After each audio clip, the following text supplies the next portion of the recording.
हनुमान जी से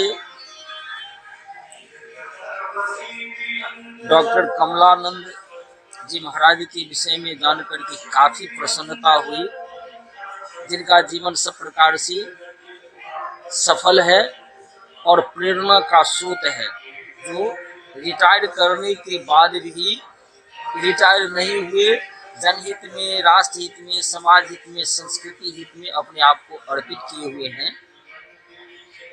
इसलिए ये मानवता के लिए प्रेरणा का स्रोत है। नमस्कार, मैं हूँ हरिशंकर तिवारी और आप देख रहे हैं न्यूज़ 24 व्यूज़ लाइव टीवी।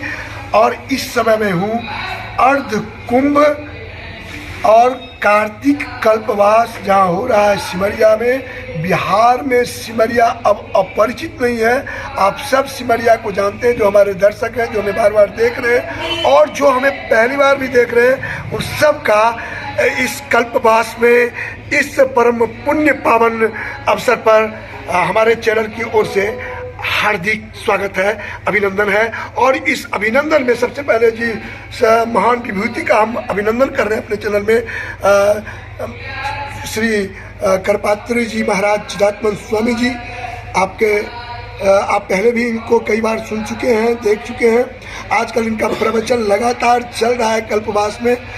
पिछले दिनों कुछ चीज़ें हमने आपको दिखाई जो मुझे प्राप्त हो सका था, लेकिन आज मैं आपको पूरी तरह दिखाऊंगा। आज आपने इनका प्रवचन सुना कि किस तरह से कार्तिक मास का क्या महत्व होता है। अब आप रूबरू जी। भारत एक महान देश है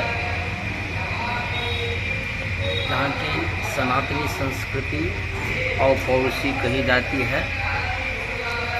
यहाँ का आदि ग्रंथ वेद है, वह भी अपौरुषीय है और विश्व पुस्तकालय की सबसे पहली पुस्तक है। वेद के 6 अंग, जिसमें ज्योतिष के आधार पर यहाँ के पर्व त्योहार निर्धारित होते हैं, उसी में कुंभ, अर्धकुंभ, कल्पवास की प्रथा भी अनादिकाल से चली आ रही है। आदि कुंभस्थली सिमरिया धाम, जहाँ यह तीनों अनादिकाल से चली आ रही है, जिसमें राजा विदेह के समय में यहाँ की संस्कृति पराकाष्ठा पर थी। विदेह कुल के बाद उत्तरोत्तर इसमें ह्रास आता गया, लेकिन पुनः स्वतंत्रता के बाद सुशासन में इसकी जागृति हो रही है, जिसमें कल्पवास, अर्धकुंभ और महाकुंभ तीनों जागृत हो चुका है। इस समय 2023 में अर्धकुंभ 2011 में हुआ और 2017 में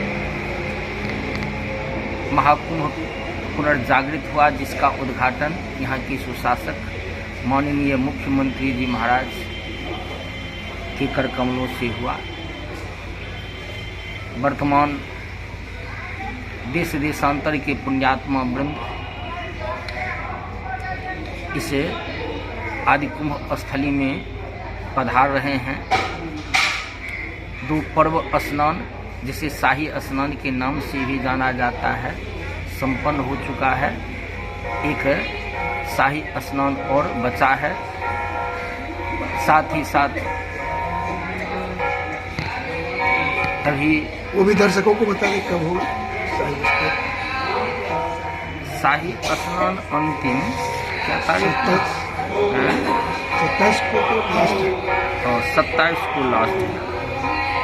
वह अंतिम शाही स्नान। तृतीय पर्व स्नान 23/11। तृतीय पर्व स्नान 23/11/23 को है। जी जी जी जी। और तो इस समय अब इस समय आज अभी जो कार्यक्रम चल रहा है, 2 जो हुआ है पर्व स्नान, उसमें कितने संत आए, कहाँ से आए, उसके बारे में अगर कुछ खास आए? इसमें अभी बिहार से तो हैं ही, उत्तर प्रदेश से भी, उत्तरांचल से भी, महाराष्ट्र से भी और